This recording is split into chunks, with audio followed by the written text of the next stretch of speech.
Philippines tagged as the Pearl of the Orient and Western Pacific region, a country with a variety of natural resources and a globally significant level of biodiversity.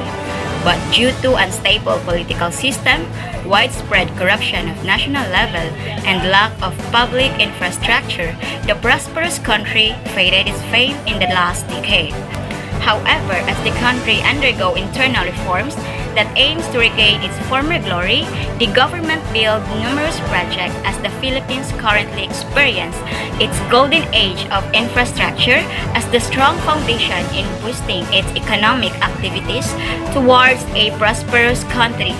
Today, we will present to you the two projects both in the sector of agriculture and DPWH project. Okay, God bless everyone. I'm Charles Alfred Vichaca, and I'm going to discuss the Mindanao Inclusive Agriculture Development Project. What is Mindanao Inclusive Agriculture Project? It is a project of Department of Agriculture that aims to sustainably increase agriculture productivity, resilience, and access to markets and services of organized farmers and fisher folks. Ako siya katabang guys sa mga farmers, sa mga naipalisdaan. Kaya di ba ang Department of Agriculture nagtudlo siya sa mga farmers kung sakto ng pag-alaga sa mga rice fields, mga corn fields. Nagtudlo sila kung sa sakto ng mga ibang spray, mga fertilizer na makapatambok sa itong mga rice fields na dako kita. And also ang kanang fisher folks magtudlo sila kung sa mga ibang nga sakto sa pagatiman sa kanang mga limango, shrimps, mga isda. Daw siya katabang ning sa Department of Agriculture, and it seeks to improve the economic situation. It improves the economic situation ng para ma-improve ang ekonomiya nato kay tungod magsigig produce og rice fields, ma-supplyan ang atong mga yan ang inahanlan og rice. Then also aning mga fish forks, mga dagang isda mayroon sa patong mga parang sudan-sudan kada adlaw, di ba? Especially of local government units or LGUs, di ba? To continue the program to support address the low incomes due to weak marketing and leakage for infrastructure.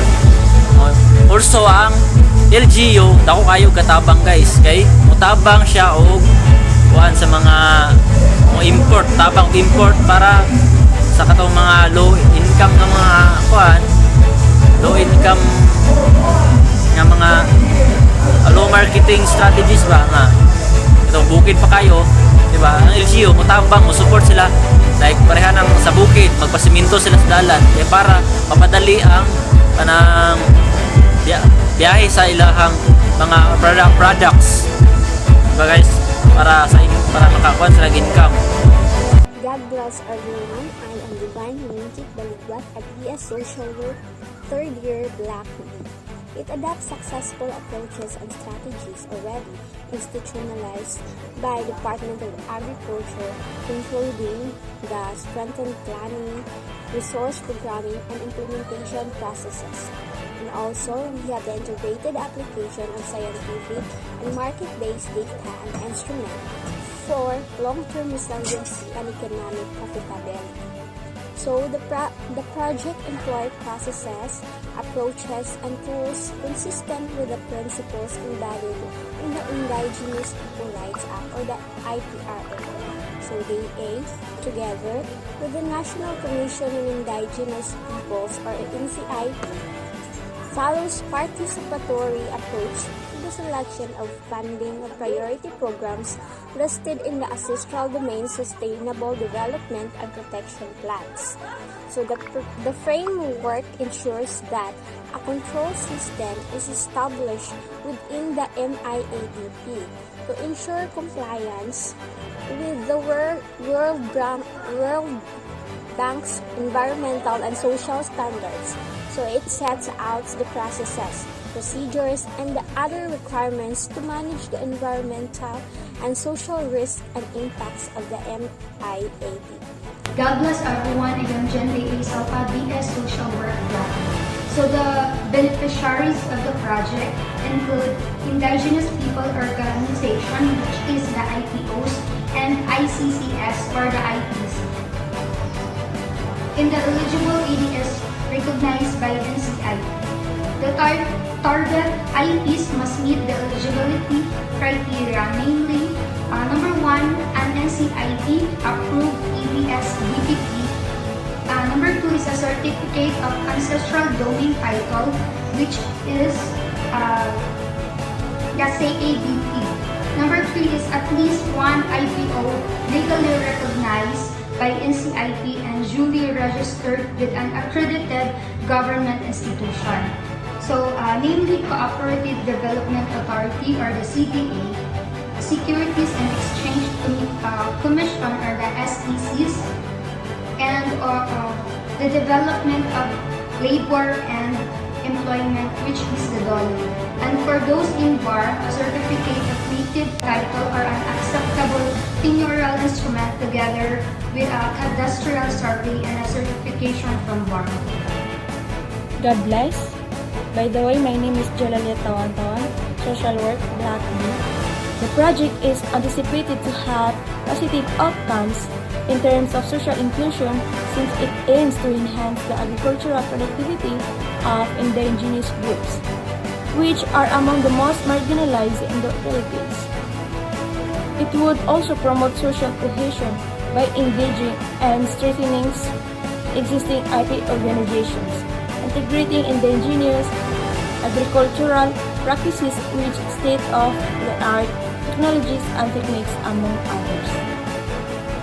The potential environmental and social impact result from activities under maintenance and operation of facilities category are identified as 1. Impacts on water quality, access and availability for water supply and irrigation. 2. Impacts from hazardous materials and other substances. 3. Impacts from hazardous and non-hazardous waste. 4. Impacts on worker health and safety. 5. Impacts on community health and safety. And 6. Workplace risks such as labor sexual exploitation and abuse, sexual harassment, and gender-based violence. Under the categories of agriculture and livestock, procurement of equipment and other materials, minor environmental, social, health, and safety impacts are expected to occur. This project will support smallholder farmers and fishers to primarily increase their marketable surpluses and improve their access to markets. Under the Philippine Rural Development Project, RIP component small-scale agricultural livestock and fishery producers, processors, and traders who are identified in the provincial or regional priority commodity value chains are the target proponents groups. Hi everyone, my name is Jayan Kalina Marquez, third year college, taking the Bachelor of Science in Social Work. MIADP stands for Mindanao Inclusive Agriculture Development Project. It is a project that made by the government to help farmers to improve their livelihood living, especially to farmers, so they support to develop their agricultural productivity, agricultural sustainability to make their economic growth in product grow. Why is it Mindanao Inclusive Agriculture Development Project is aligned in our profession social work? Mindanao Inclusive Agriculture Development Project is aligned in our profession social work because they uplift the economic and livelihood of farmers. So they support sa mga farmers na mahimong mulambo ang ilang economic growth and especially sa ilang livelihood na mas mulambo ilang kita or mas mulambo ilang productivity sa mga farmers. Philippines Integrated Flood Resilience and Adaptation Project. The Integrated Flood Resilience and Adaptation Project will reduce climate risk and enable climate adaptation in three major river basins: the Abra River Basin in Luzon and the Ranao or the Agos and Tagum Laglibuganon River Basins in Mindanao.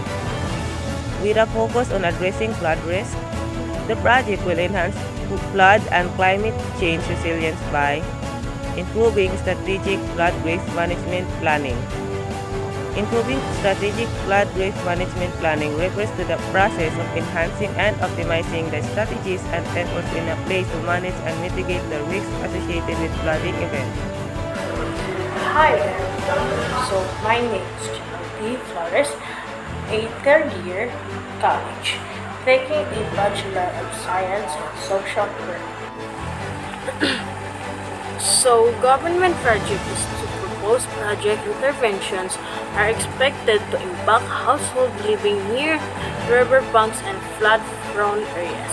So the project structural measures have anticipated impacts that include dili na daghan kaayong mga butang nga nangawala, like for example sa pagkawala sa permanente nga loss of land, sa pagkawala or pagdamage sa mga structures, then sa pagkawala or sa pagkawala sa mga crops and trees, o naapoy mga income nga nangawala, no, mga income nga nangawala, no. So dili lang pud kay ang income ang nangawala, kundi nawala usab ang listed. Then restriction to access to resources, increase vulnerability, temporary or other assets during construction works, particularly and from work sites or in a shortcut is IP or EG. Then, corresponding management plans are being prepared to address both land acquisition and facts. God bless everyone. I am Suki Maraladico. So, I'm gonna report the importance of Integrated Flood Resilience and Adaptation Project Phase 1 in the Philippines. So, Phase 1 in the Philippines will upgrade and construct flood protection infrastructure in the Abra River Basin in the country's northern Luzon region and Ranao, Agos, and Tagum Libaganon Rivers Basin in the southern Mindanao region. So, the project will help strengthen the Philippines' capacity to perform the flood risk management planning by providing training for government officials, installing equipment for weather and river flow monitoring and early flood warning, and introducing an asset management information system. So, what is the impact of Integrated Flood Resilience and Adaptation Project? So, it really big flood can result in millions, even billions of pesos of damages to roads and bridges, buildings, and other economic infrastructure, in the loss of agricultural crops and livestock, loss of productivity in industry and commerce and trade. So that's it. The Integrated Flood Resilience and Adaptation Project Phase 1 in the Philippines aligns with the social work field in several ways. Social work is a profession that aims to enhance the well-being and quality of life of individuals, families, communities, and societies as a whole. The project's objectives and activities resonate with these principles as it seeks to mitigate the impacts of flooding and build resilience among communities. The project recognizes the social disparities and vulnerabilities that exist within communities affected by flooding. It aims to ensure equitable access to resources and services, focusing on the most marginalized and disadvantaged groups. This promotes community participation and engagement in decision-making process, It encourages local communities to actively participate in identifying their needs, developing strategies, and implementing flood resilience measures. And lastly, the project focuses on enhancing the capacity of communities to prepare for and respond to flooding. This includes providing training, education, and resources to improve the knowledge and skills of community members.